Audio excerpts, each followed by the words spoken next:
अभी last lecture में हमने लेक्चर नंबर 5 में हमने पीआई निकालने का, जब लेक्चर नंबर 5 एंडिंग में हमने पीआई निकालने के ये फार्मूला देखा था कि जब q sin x या cos x होता है तो उसको कैसे सॉल्व करते हैं, e to the power x को अलग तरीके से सॉल्व करते हैं। ठीक है, पीआई का फार्मूला वही होगा 1/fd इनटू q। यहाँ क्या करेंगे हम 1/fd, q क्या है sin या cos, ये ले लिया हमने। ठीक है, इस मेथड में एक ही काम करना पड़ता है कि केवल d स्क्वायर, इस fd में d भी होता है, d स्क्वायर भी हो सकता है, d क्यूब भी होते हैं। ठीक है, डिपेंड करता है क्वेश्चन कितने ऑर्डर का है, उसके हिसाब से d की डिग्री होती है। ठीक है, तो इस पर्टिकुलर मेथड में साइन या कोसाइन जब भी यहां पर हो, केवल d स्क्वायर रिप्लेस किया जाता है माइनस a स्क्वायर से। ठीक है, d रिप्लेस नहीं होगा, d क्यूब है यदि तो d square into d note करके हम d स्क्वायर को रिप्लेस कर लेंगे, लेकिन d को रिप्लेस नहीं करेंगे। तो जैसे ही हमने d स्क्वायर को माइनस a स्क्वायर से रिप्लेस किया, वहां तीन संभावनाएं हो सकती हैं। There arise three possibilities. If fd reduce into constant, यदि ये कांस्टेंट बन जाए, then it is final step in finding pi, तो यही pi हो गया यदि ये कांस्टेंट आ जाए। यदि ये कांस्टेंट ना बन के डिनोमिनेटर मींस fd d में कन्वर्ट हो जाए, तो यहां क्या बचेगा 1/d, और 1/d बचेगा तो इसको इंटीग्रेट करना है 1/d, d का काम डिफरेंशिएशन, तो 1/d हो जाएगा इंटीग्रेशन। v इंटीग्रेट q 1 से, ये q है जो भी लिखा होगा यहां पर। और यदि fd ना तो d बचा ना कांस्टेंट, d+2 d+3 या d+अल्फा का फॉर्म बन गया, तो हम क्या करेंगे फिर pi इस टाइप से बन गया 1/d+अल्फा, fd रिड्यूस हो गई d+अल्फा में कन्वर्ट हो गया, तो ये हो जाएगा sin ax + b, जिसको हमने परिमेयकरण रेशनलाइज कर दिया d-अल्फा। ठीक है, फिर ये स्क्वायर को ओपन करके हम इसको सॉल्व कर लेंगे, फिर से d स्क्वायर को रिप्लेस करेंगे। ठीक है, तो इस पर क्वेश्चन देखिए आप जल्दी कैसे सॉल्व करते हैं, हम पिछले प्रीवियस लेक्चर में इस पे डिस्कस कर चुके हैं। अब देखो क्वेश्चन जल्दी से हम कैसे सॉल्व करते हैं। लेकिन solve question number 1, d2y upon dx² plus y equals to sin 3x + 1, ये फर्स्ट क्वेश्चन है। सेकंड क्वेश्चन लिखें d2y upon dx² minus 4dy/dx और plus 4y equals to cos 2x। ये टू क्वेश्चन बोर्ड पर लिखे हुए हैं, इनको हम जल्दी से सॉल्व करेंगे। ठीक है, देखो सॉल्यूशन अब लगभग आप लोगों को बहुत कुछ इसमें आने लगा है। सॉल्यूशन फर्स्ट क्या हो जाएगा, सबसे पहले सिंबॉलिक फॉर्म। सिंबॉलिक फॉर्म क्या होगा इसका, d²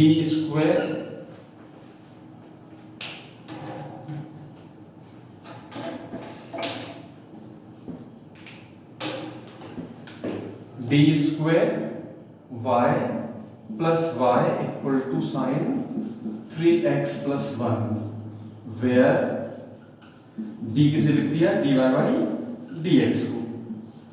यहां से हम लिख सकते हैं इसको d² + 1 y equal to sin 3x + 1।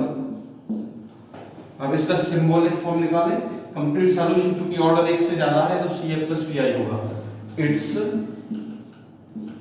AE as क्या हो जाएगा m² + 1 = 0। ठीक है, तो m² हो जाएगा -1, तो m की वैल्यू आई प्लस माइनस √-1, तो m लिख सकते हैं हम +-i, √-1 को आयोटा नोट करते हैं। ठीक है, इसका मतलब क्या हुआ, जब कुछ भी नहीं आ रहा है, इसका मतलब क्या है 0 +-i, रूट्स आ गए इमेजिनरी। ठीक है, since roots of AE are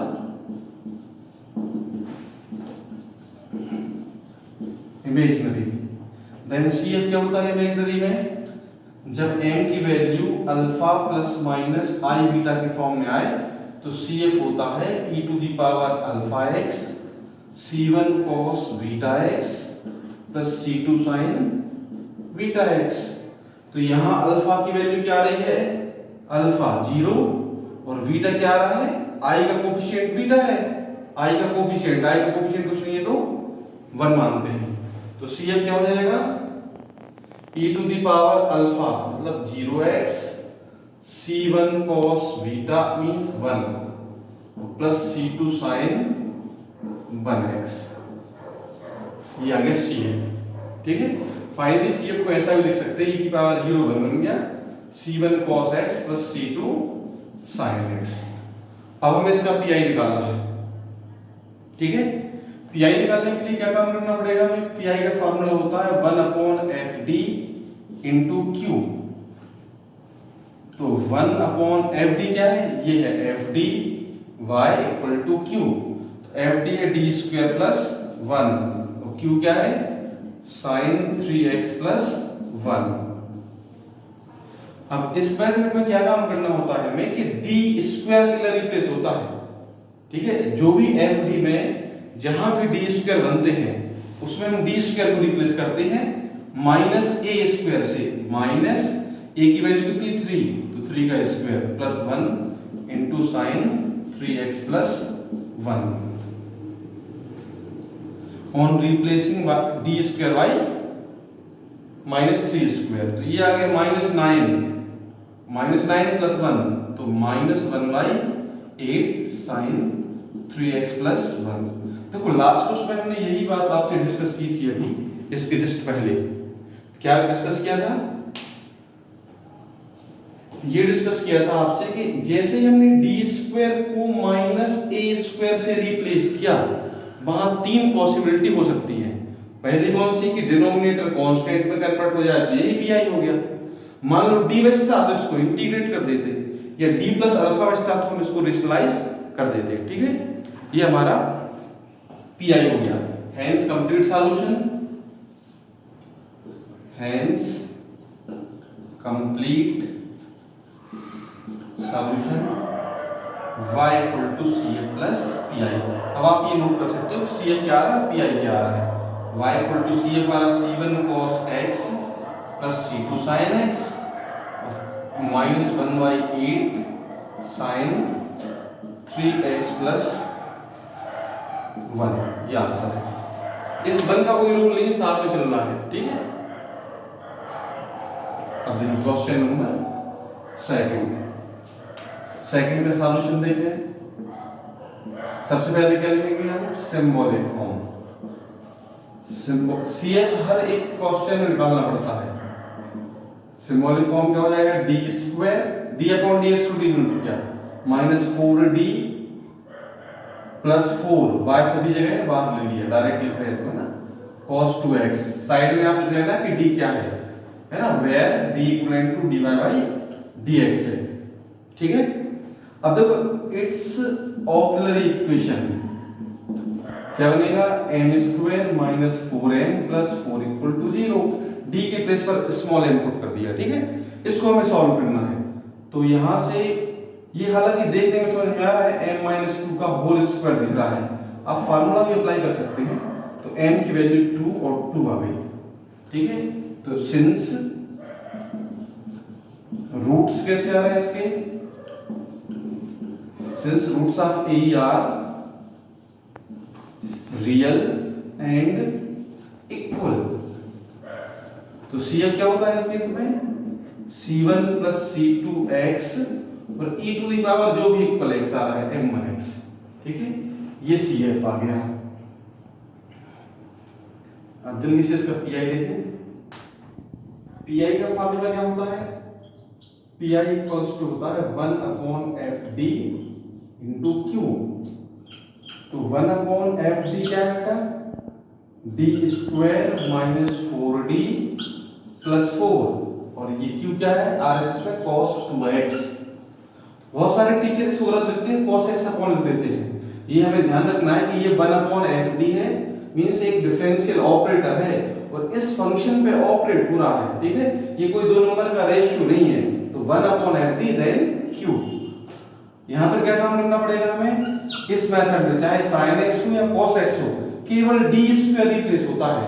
तो हमने d स्क्वायर को रिप्लेस किया किससे, -a स्क्वायर से। तो a की वैल्यू 2 है यहां पर, तो -2² -4d plus 4 into cos 2x। ठीक है, केवल इस मेथड में e की पावर ax में जहां जहां भी d होते हैं सभी रिप्लेस होते हैं, जबकि केस सेकंड में जहां साइन या कोसाइन होते हैं वहां केवल d² रिप्लेस हो पाता है। ठीक है, तो ये d बच गया, और जब तक d रिमूव नहीं होगा तब तक pi नहीं आएगा। ठीक है, लेकिन ये देखो -4 और +4 कैंसिल हो गए, क्या बच गया 1/-4d इंटू cos 2x। हम जब इसका केस पढ़ रहे थे, यदि ये कांस्टेंट बन जाता, ये कांस्टेंट d रिमूव हो जाता, तो ये pi हमारा आ गया था। पर अभी ये किस में कन्वर्ट हुआ, सेकंड सिचुएशन में, -1/4 बाहर और 1/d का मतलब हो गया integration cos 2x with respect to x। तो ये हो जाएगा -1/4 और cos 2x का इंटीग्रेशन हो जाएगा sin 2x/2। तो फाइनली pi क्या आ गया, -1/8 sin 2x। ठीक है, hence complete solution.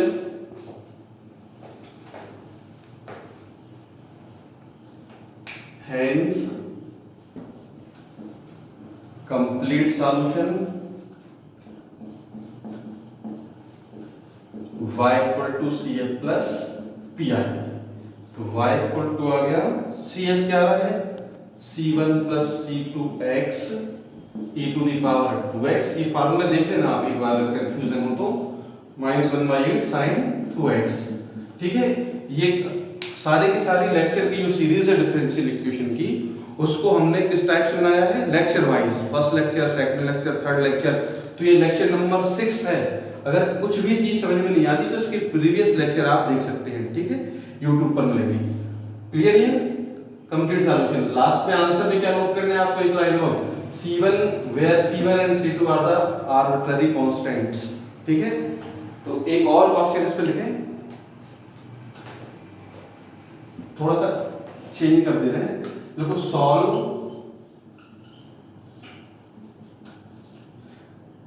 d3 - 1 y equal to sin x।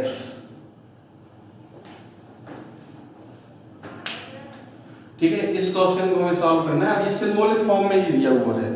ठीक है, जब सिंबॉलिक फॉर्म में है तो सॉल्यूशन में क्या लिखेंगे हम, केवल हमें क्या बनाना है इसका, it's a is m³ - 1 equal to 0। ठीक है, तो इसमें क्या जनरली बच्चे क्या गलती करते हैं, m³ इक्वल टू 1, तो m की वैल्यू 1, तो केवल कितने रूट आए इसके, 1 रूट। पर ऐसा नहीं होगा, क्योंकि यहां पर पावर 3 है, तो इस इक्वेशन के कितने रूट आएंगे, 3 रूट आएंगे। तो ये मेथड हमारी इस पे नहीं लगेगी। अब ये क्योंकि पावर 3 है यहाँ, तो यहाँ हमें एक m की वैल्यू ढूंढना पड़ेगी। m के प्लेस पे यदि हम 1 पुट करें तो क्या हो जाएगा, 1 का क्यूब 1 - 1 मतलब 0 हो गया। इसका मतलब क्या हुआ, ये 0 कन्वर्ट हो गया। इसका मतलब ये हुआ कि m इक्वल टू 1 इसका एक रूट है बाय ऑब्जर्वेशन। तो m - 1 क्या हो गया, इसका एक फैक्टर। ठीक है, तो जितनी पावर होती है उतनी बार ये फैक्टर हम नोट करते हैं। लास्ट क्लास में हमने देखा m - 1 और m - 1 equal to 0।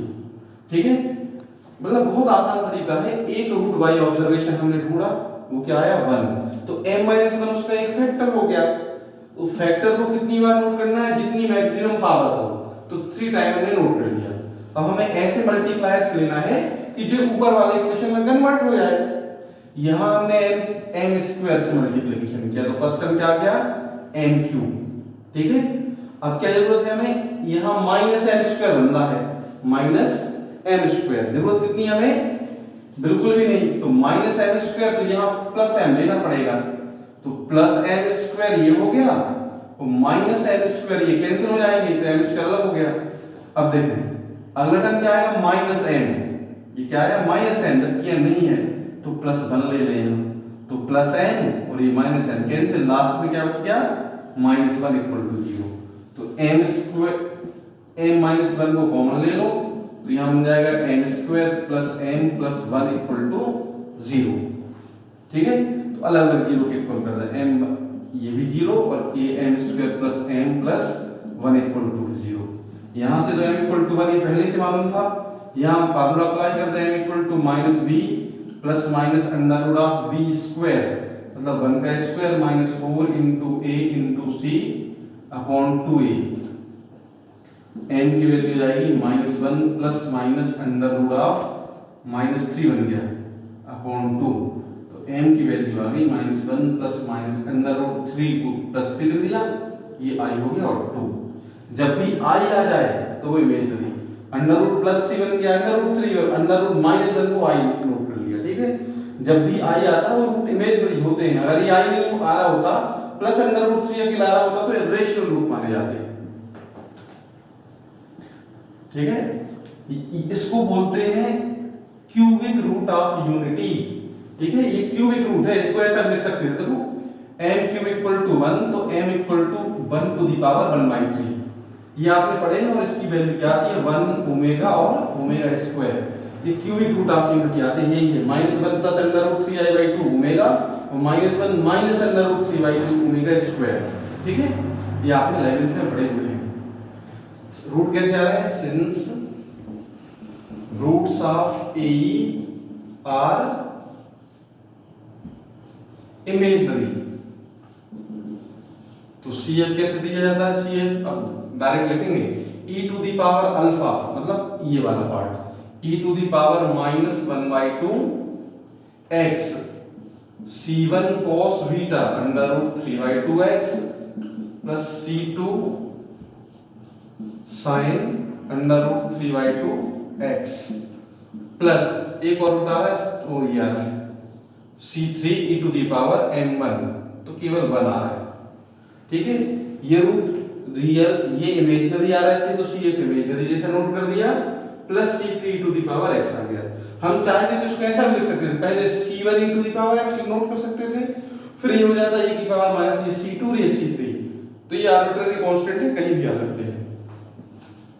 Now pi लेंगे इसका 1/fd * q, तो pi क्या आ रहा है, ये fd d क्यूब माइनस 1 और ये है sin x, ठीक है। जब भी साइन या कोसाइन आते हैं तो केवल d स्क्वायर रिप्लेस होता है, हम जानते हैं ये, ठीक है।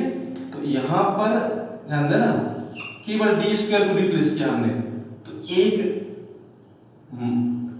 d स्क्वायर पहले नोट करना है इनटू d, तो d स्क्वायर रिप्लेस में क्या आ गया माइनस 1 का स्क्वायर, यहां d स्क्वायर होगा, इसके बाद क्या है इनटू d, इस मेथड में केवल d स्क्वायर रिप्लेस होता है और माइनस 1 इंटू साइन x, ठीक है।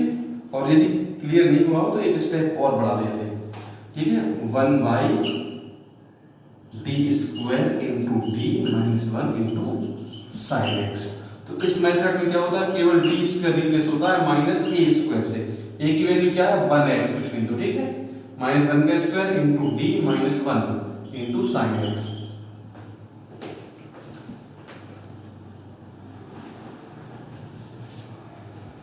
एक इसमें कन्वर्ट हो गया 1/-d minus 1 into sine x।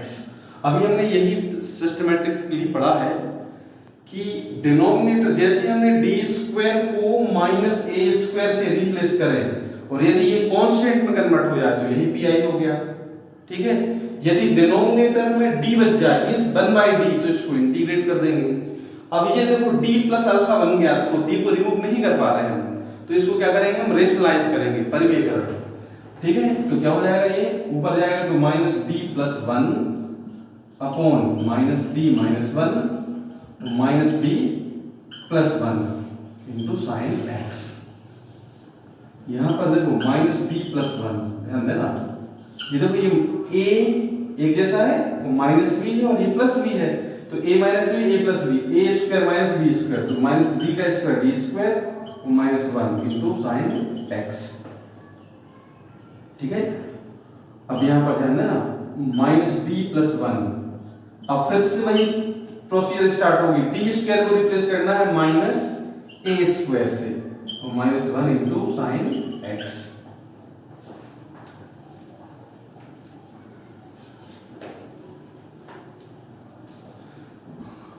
ऊपर बच जाएगा minus d plus 1 upon -1 -2 into sine x. अभी डी डिनोमिनेटर से तो डी रिप्लेस हो गया या रिमूव हो गया, अभी न्यूमरेटर से और करना है। तो -1/2 बाहर, ऊपर ब्रैकेट ओपन करते हैं, minus D of sine x और प्लस साइन एक्स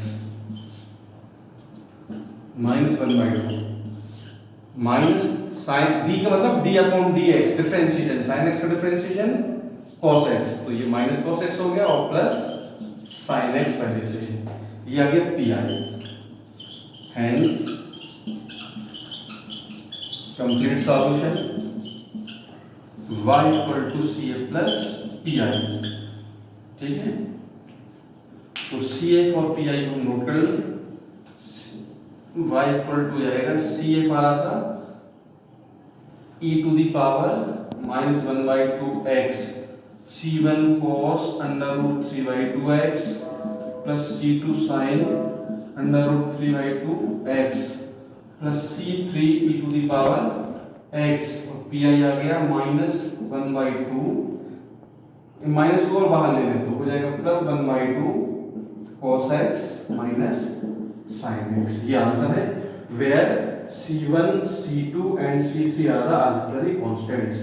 ठीक है, तो ये हमने तीन क्वेश्चन इस पर सॉल्व किए केस सेकंड पर साइन या कोसाइन वाले टर्म पर। ठीक है, बहुत आसान बात है, साइन या कोसाइन होते हैं तो अलग प्रक्रिया होती है और e to the power x होता है तो उसकी प्रक्रिया अलग होती है। आप लोग यदि सिंसियरिटी के साथ, थोड़ा सा कंसंट्रेशन के साथ पढ़ेंगे तो पूरी बात आपको समझ में आएगी। ठीक है, इस पर नेक्स्ट लेक्चर में हम हाजिर होंगे आपके पास, तो नेक्स्ट केस भी बताएंगे और इनके कंबाइंड फॉर्म भी बताएंगे। एक क्वेश्चन हम आपको दे रहे हैं, आपको सॉल्व करना है। Solve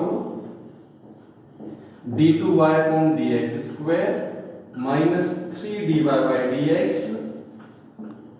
-2y = e to the power x plus cos x।